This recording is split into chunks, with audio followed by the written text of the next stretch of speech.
ባይዘዌ ኤኒዌይ 19 ደቂቃ ላይ 20 ደቂቃ ሳይሞላ አይቻለሁ ዛሬ ማለት ነው። ባይዘዌ ቶሎ ሳይ ደስ ይለኛል።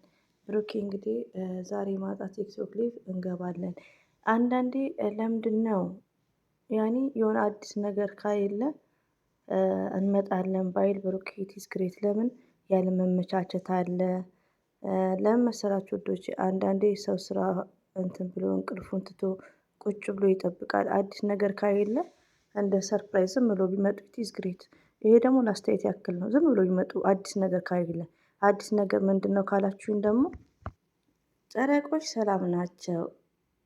ላይክ ግን ቡራ ቀለበትና ትዳር ካላገባው የሚለው ሲጣሉ ብቻ ነው። በሳቅ ሲታረቁ ገና ነኝ ይላል። ሆ መቼም ነው ግን ተጋብተው የሚገላግሉን። በጣም ውዶቼ ጠይ ብዬ የልቤን የተናገርሽው ግን አያም ሶሪ ዘግቼ ነው ኮሜንትሽን ያየሁት። የብዙዎቻችን አታ ብሩክን የሚወዱትም ሆነ የሚያከብሩት አታ ይሄን ነገር ይመኛሉ። ከምር አንዳንዴ ውዶች የምን መሰላችሁ 2 አመት ሙሉ ዝም ብሎ የሆነ ሞትም እኮ አለ ለዛውም በዚህ ሰዓት እና እንደ ዝም ቶታሊ እኔም እሱን ነው በቃ ግልግል የድሃ ሞት አሉ። በቃ ተጋብተው ላይ ቃል ኪዳን ነው። እኔ ሰርግ ምናምን አልፈልግም፣ አታ ምንም አልፈልግም። በቃ ከዛ ኡፋይ ረቢ ነው የምላችሁ። እኔ እንደዚህ አለ አይደል? እኔ ትዕግስቱም የለኝም። ስደት ላይ ስንቱን ትቻቸዋለሁ ሲጨመላለቅ እኔ ጋር ቀልድ የለም።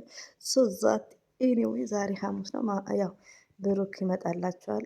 እኔም ከተመቸኝ እኖራለሁ። ሐሙስ አርብ ያው እንደምታውቁት በሚለው ማለት ነው ወጣ እንላለን፣ አየር እንቀበላለን ማለት ነው። ሲቀጥል ደግሞ ሀይሚትዬም ሰብስክራይቧ በጣም ነው ደስ ያለኝ ውዶች። ሚሊዮን ይገባታል። የኛ የዋ የኛ መልካም ብዙ ነገር ደክሟል። ቡታጅራ ላይ ግን ምን መሰላችሁ እዚህ ጋር ብሩክ ጥላቻ ሳይሆን ፈረስ ሌዲ በሚለው ነው ውዶች። እና ሀይሚትዬ ሼር እያረጋችሁ እንደዚሁም ብሩክ ወንድማችን ቪዲዮን እያያችሁ በመልካም ነገር ሲመጣ አሁን የትላንትናው አልታየም። የትላንትናው እንኳን ልብ ውሻ ይዞ መምጣት እኔ አላውቅም። ልጅ ወልዶ መገላገል አይሻልም እንዴ? ምን ነው ይሄን ያክል እንዴ? የሆነ ሰዓት ላይ ኤፍሬም እና እይሃብ ሲሳሳሙ ብሩኬ እስቲ ያንተን ነገር እኔ ሳስበው ከሚዲያ ጀርባ በስልክ እያወሩ መሳቅ ይሻለኛል እንጂ ይሰድቡኛል። ሀይሚትዬ ባል ያስቀኛል አንዳንዴ ሳስበው አያም